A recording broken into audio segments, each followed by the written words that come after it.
Please tell me you had nothing to do with Kenan and his death. Of course not. Good.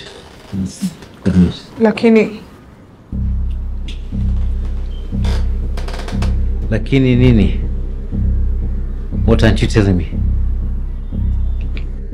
Lola. What about Lola? Kuna haja nikueleze, utanisikiza ama utaanza tu kunijudge penye unafanyanga Dila? Linda, just tell me, what about Lola? Lola ndio aliua Kenan. But she did everything to protect me. Kenan alikuwa anataka kuniua. He literally put a trigger on my head, Dila. Kama angefanya hivyo mimi ndo ningekuwa nimeuliwa sahi.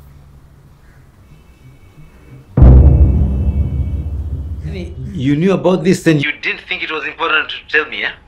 Tell you what? About Kenan. Dylan, a lot was going on. I didn't want to frustrate you. No wonder. Did you know that someone saw Linda throw the body into the river and that they're blackmailing them now for 5 million shillings? What? No, she didn't mention it. Lakini polisi wanasema aje? Sikushua juu venye Lola na Linda alienda hawajairudi, walikuwa tu huko ndani. Sasa sijui. Nipe sasa.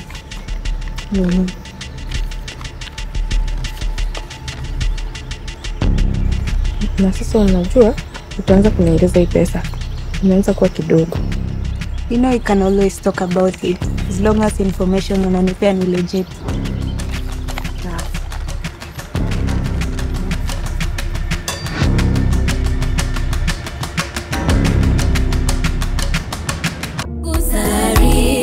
Zari yangu Zari, kanipa Mungu sipokonyeki.